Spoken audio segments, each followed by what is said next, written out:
प्यारे बच्चों, आज हम कक्षा 7वीं विषय हिंदी व्याकरण उपविषय पाठ 2 ध्वनि, वर्ण एवं लेखन व्यवस्था को पढ़ेंगे।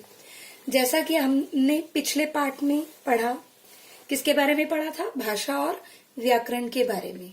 भाषा और व्याकरण के बारे में जब हमने पढ़ा तो हमने जाना कि व्याकरण वह शास्त्र है जो किसी भी भाषा के शुद्ध रूप का, यानी उसका शुद्ध बोलना, लिखना, पढ़ना व समझना, इन सब का ज्ञान कराता है। पढ़ा था हमने। और उसमें हमने ये भी पढ़ा था कि व्याकरण के कितने अंग होते हैं? 3 अंग कौन कौन से? वर्ण विचार, शब्द विचार, वाक्य विचार। तो आज हम उसका पहला अंग ले रहे हैं, वर्ण विचार। तो हमारे पाठ का नाम क्या है? ध्वनि, वर्ण एवं लेखन व्यवस्था। तो चलिए पढ़ते हैं इस पाठ को। हाँ जी बेटा, तो सबसे पहले हम क्या पढ़ेंगे? ध्वनि। ध्वनि क्या है? अब देखिए, मैं बोल रही हूँ, मैं जो बोल रही हूँ मेरे मुख से कुछ आवाजें निकल रही हैं, ठीक है? वो जो आवाजें निकल रही हैं ना, यानी कि वर्णों का उच्चरित रूप, उच्चरित मायने उच्चारित, उच्चरित उच्चारित एक ही अर्थ है। दोनों को हम क्या कह सकते हैं? उच्चारित, यानी मैं जो मुख से बोल रही हूँ वो क्या कहलाता है? वो ध्वनि कहलाता है। फिर से मैं परिभाषा पढ़ रही हूँ। वर्णों का उच्चरित रूप ध्वनि कहलाता है। अब ध्वनि के भेद, ध्वनि के कितने भेद हैं? 2। कौन कौन से? स्वर ध्वनियां और व्यंजन ध्वनियां।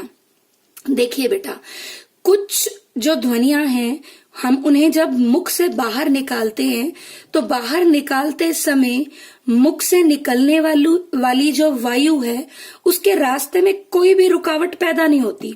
जैसे मैं आपको उदाहरण देती हूं, आ, ई। अब इसमें कोई रुकावट पैदा नहीं हुई है, ठीक है? तो वो क्या कहलाएंगी? स्वर ध्वनियां।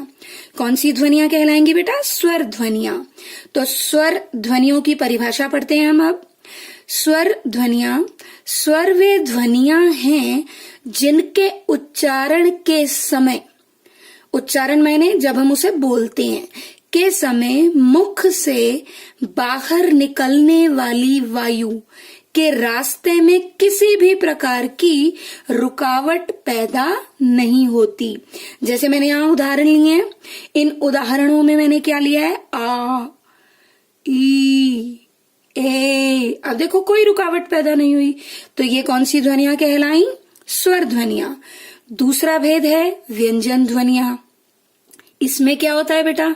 व्यंजन ध्वनियां वे ध्वनियां होती हैं जिनके उच्चारण में उच्चारण अवयव जीभ या होंठ मुख में विभिन्न स्थानों पर वायु के रास्ते में क्या करते हैं? रुकावट पैदा करते हैं। कहीं तो जीभ करती है, कहीं होंठ करती है, कहीं मूर्धा, कहीं तालु। इस तरह से जो भी रुकावट पैदा होती है वो किसमें होती है? व्यंजन ध्वनियों में। जैसे देखो, मैं उच्चारण कर रही हूं प। अब प में क्या हुआ? मेरे दोनों होंठ आपस में टकराए, मुख से निकलने वाली वायु जो है वो सीधी बाहर नहीं आई, वो जीभ या होंठ से, अब किससे टकराई है? होंठों से टकराई है, ठीक है? तो इस तरह से वो जो ध्वनियां होती हैं जिनके उच्चारण में वायु के रास्ते में रुकावट पैदा होती है, वो कौन सी ध्वनियां कहलाती हैं? व्यंजन ध्वनियां। परिभाषा पढ़ते हैं इसकी।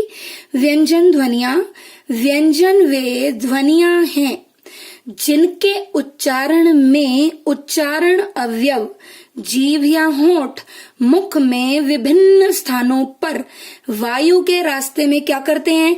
रुकावट पैदा करते हैं। जैसे मैंने उदाहरण लिया है प, टी, पा। देखो अब होंठ रुकावट पैदा कर रहे हैं, प, टी, पा। तो ये कौन सी ध्वनियां हैं? व्यंजन ध्वनियां। तो अब तक हमने क्या समझा कि ध्वनि के 2 भेद हैं, स्वर ध्वनियां और व्यंजन ध्वनियां। जिसमें कोई रुकावट नहीं पैदा होती वो तो है स्वर ध्वनियां, और जिसमें मुख से बाहर निकलने वाली वायु के रास्ते में रुकावट पैदा होती है वो है व्यंजन ध्वनियां। तो चलिए आगे बढ़ते हैं। तो बेटा ध्वनि पढ़ा, ध्वनि के बाद पाठ का नाम क्या है? ध्वनि, वर्ण और लेखन व्यवस्था। तो अब हम बढ़ेंगे वर्ण की ओर। उच्चरित ध्वनियों को, अब देखो मुख से उच्चरित ध्वनियां थी, वो तो ध्वनि यानी जो आवाजें बाहर आई वो तो ध्वनि कहलाई, लेकिन उन्हीं का लिखित रूप क्या कहलाता है? वो कहलाता है वर्ण। और किस में लिखा जाता है? लिपि चिन्हों में। पिछले पाठ में हमने लिपि भी पढ़ी थी कि किसी भी भाषा की लिपि जो है वो अलग होती है। लिपि कहलाती क्या है? लिपि होती है भाषा को लिखने के लिए जो भी चिन्ह निर्धारित किए गए हैं उन्हें लिपि कहते हैं। तो यहाँ पर हमारी वर्ण की परिभाषा क्या होगी? उच्चरित ध्वनियों को लिखित रूप में प्रस्तुत करने के लिए जिन लिपि चिन्हों का प्रयोग किया जाता है वो क्या कहलाते हैं? वे वर्ण कहलाते हैं। फिर से परिभाषा पढ़ रही हूं मैं बेटा। उच्चरित ध्वनियों को लिखित रूप में प्रस्तुत करने के लिए जिन लिपि चिन्हों का प्रयोग किया जाता है वे वर्ण कहलाते हैं। अब इससे आगे बढ़ते हैं हम किसकी ओर? वर्णमाला की ओर। वर्णमाला क्या है? जब सारे स्वर और व्यंजन, जितनी भी ध्वनियां हैं, स्वर और व्यंजन ध्वनियों का जब एक क्रमबद्ध रूप हमें मिलता है तो उसे हम क्या कहते हैं? उसे हम कहते हैं वर्णमाला। तो अब यहाँ वर्णमाला पढ़िए। सभी स्वर तथा व्यंजन ध्वनियों के वर्णों को जब एक क्रमबद्ध, क्रमबद्ध माने क्रम से, अ के बाद ए नहीं लिख सकते, अ के बाद क्या आएगा? आ, ई, उ, ऊ, ऋषि, फिर ए, आई, इस तरह से ये क्रमबद्ध रूप हुआ। ठीक है, तो एक क्रमबद्ध तरीके से एक स्थान पर रखकर दिखाया जाता है तो समस्त मायने सारे वर्णों का वह समूह क्या कहलाता है? वर्णमाला कहलाता है। फिर से परिभाषा पढ़ते हैं। सभी स्वर तथा व्यंजन ध्वनियों के वर्णों को जब एक क्रमबद्ध तरीके से एक स्थान पर रखकर दिखाया जाता है तो समस्त वर्णों का वह समूह क्या कहलाता है? वर्णमाला कहलाता है। तो अब हम आगे क्या पढ़ेंगे? बिल्कुल सही, अब हम वर्णमाला पढ़ेंगे। तो चलिए बढ़ते हैं वर्णमाला की ओर। तो बेटा अब हम पढ़ेंगे वर्णमाला। वर्णमाला में सबसे पहले स्वर। स्वर कितने होते हैं? स्वर 11। कितने हैं? 11। कौन कौन से? देखिए उच्चारण करते हैं। अ, आ, ई, उ, ऋ, ए, ऐ, ओ, औ। अब देखिए अभी हमने पढ़ा था कि स्वर ध्वनियां क्या हैं? जिनके उच्चारण में मुख से निकलने वाली वायु जो है कहीं भी उसमें कोई रुकावट पैदा नहीं होती। तो जब हमने इनका उच्चारण किया तो कोई भी रुकावट पैदा नहीं हुई। ठीक है, तो इसके बाद जो है वर्णमाला में स्वर आए। स्वर के बाद ये देखो अनुस्वार है। अनुस्वार का जो उच्चारण है कहाँ से होता है? केवल नाक से। अंग, जैसे हम पढ़ रहे हैं वंश, कंस, हंस। ठीक है, तो ये शब्द क्या है? ये अनुस्वार है। फिर है विसर्ग। विसर्ग आपको मालूम है, जैसे प्रातः, हम प्रात तो नहीं बोल सकते, हम कहते हैं ना प्रातः काल, सुबह, तो प्रातः में हम पीछे किसका प्रयोग करते हैं? विसर्गों का। फिर हमारे पास एक आगत स्वर है।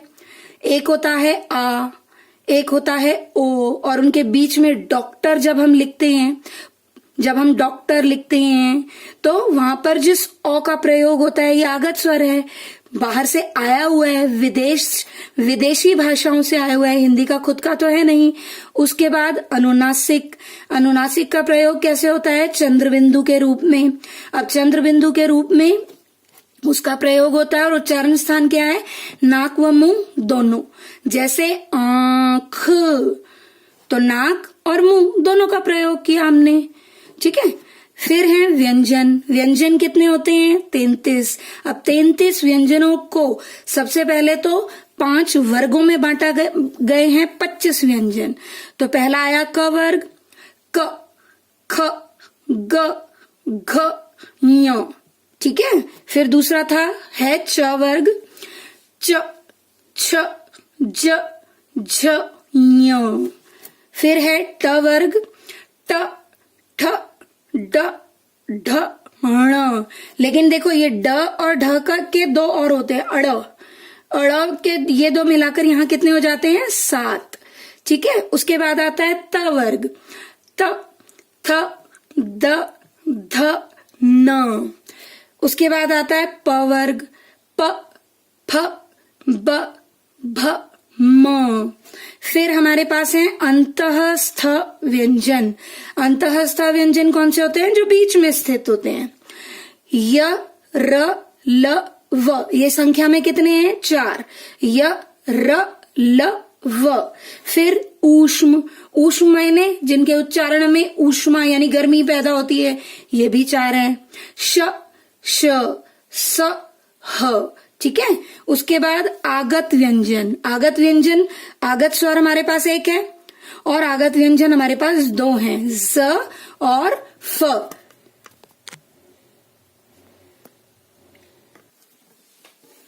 आगत व्यंजन ज, फ। तो आगत ध्वनियां कौन कौन सी हैं हमारे पास, एक आगत स्वर है अ और 2 आगत व्यंजन है ज और फ। ठीक है, अब हमने ये पढ़ लिया। अब वर्णमाला पढ़ने के बाद बेटा हम पढ़ेंगे स्वरों के बारे में। तो चलिए बढ़ते हैं स्वरों की ओर।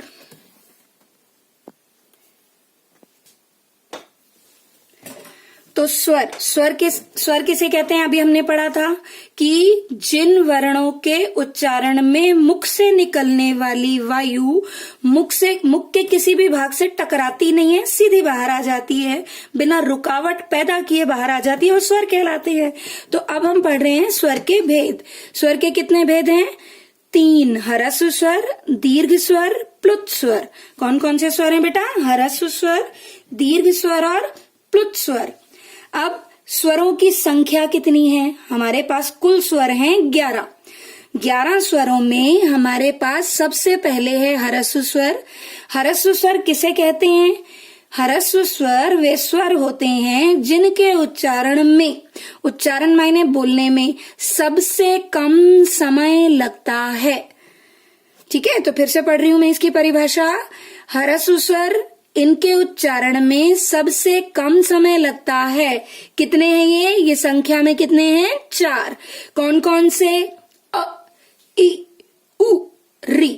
कौन कौन से, अ, इ, उ, री। आपने देखा होगा कि जो मैं उच्चारण कर रही हूं कम समय लग रहा है, सबसे कम समय। क्यों, अब आप दीर्घ में देखोगे कि कितना समय लगता है। तो इनकी संख्या कितनी है, 4। दूसरा भेद क्या है स्वरों का, तो बेटा दीर्घ स्वर। दीर्घ स्वर क्या है, इनके उच्चारण में ह्रस्व, इन ह्रस्व स्वरों से दुगुना समय लगता है। दुगुना मायने 2 गुना। जैसे हमने इसे उच्चारण किया अ, तो ये हो गया आ, ये ई तो ये हुआ ई, ये उ तो ये हुआ ऊ।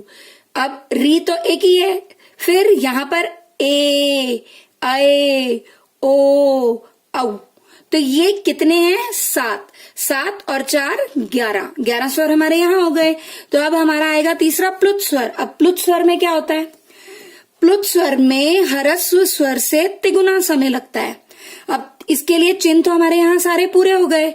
इसके लिए हम किसका प्रयोग करते हैं, इसके लिए हम जो हिंदी की संख्या 3 है ना उसका प्रयोग करते हैं। तिगुना मायने 3 गुना, इसका प्रयोग करेंगे और जिस भी वर्ण का उच्चारण तिगुना होगा उसके पीछे ये लग जाएगा।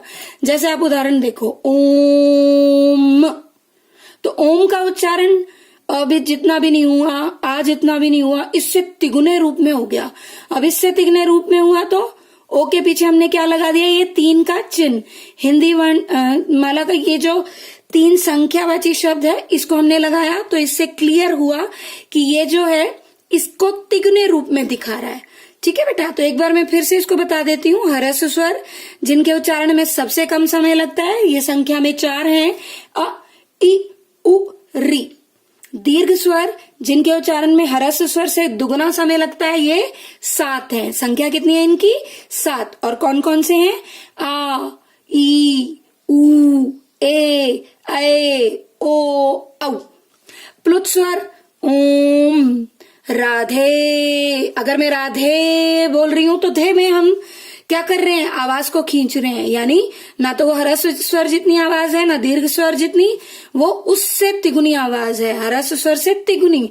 तो अब राधे, राधे के पीछे भी हम क्या लगा देंगे, ये संख्यावाची 3, जैसे हमने अपने यहाँ इस उदाहरण में ओम में लगाया है। तो ठीक है बेटा, ये आपका हुआ पाठ जिसमें हमने क्या क्या पढ़ा। सबसे पहले हमने पढ़ा ध्वनि, ध्वनि के बाद हमने क्या पढ़ा, ध्वनि के बाद हमने वर्ण पढ़ा, फिर वर्णमाला पढ़ा, फिर वर्णमाला के बाद अब हमने क्या जाना, स्वरों के बारे में कि स्वर कितने प्रकार के होते हैं, ह्रस्व स्वर, दीर्घ स्वर और प्लुत स्वर। तो चलिए अब मैं आपको गृह कार्य देती हूँ।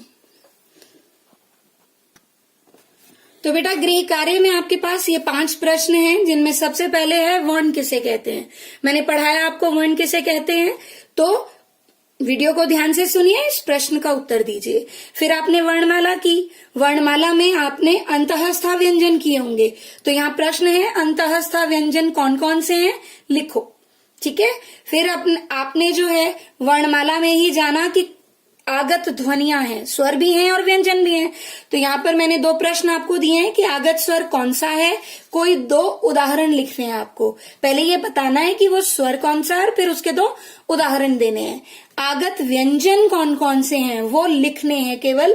ठीक है, और अंतिम प्रश्न 5वां प्रश्न जो मैंने आपसे पूछा है वो पूछा है दीर्घ स्वर कितने हैं, लिखो। तो पहले बताना है कि उनकी संख्या कितनी है और फिर उनकी संख्या के अनुसार सामने उनको लिखना भी है। तो इन 5 प्रश्नों को आज की वीडियो के आधार पर आपने उत्तर देना है इनका। और ये जो है आप कहाँ लिखेंगे, आप इसे रफ नोटबुक में लिखेंगे। ठीक है, क्योंकि जब हम नेक्स्ट लेक्चर में इसे डिस्कस करेंगे उसके बाद ही आप इसे फेयर नोटबुक में लिखना। ठीक है बेटा, तो धन्यवाद, मिलते हैं अगले लेक्चर में।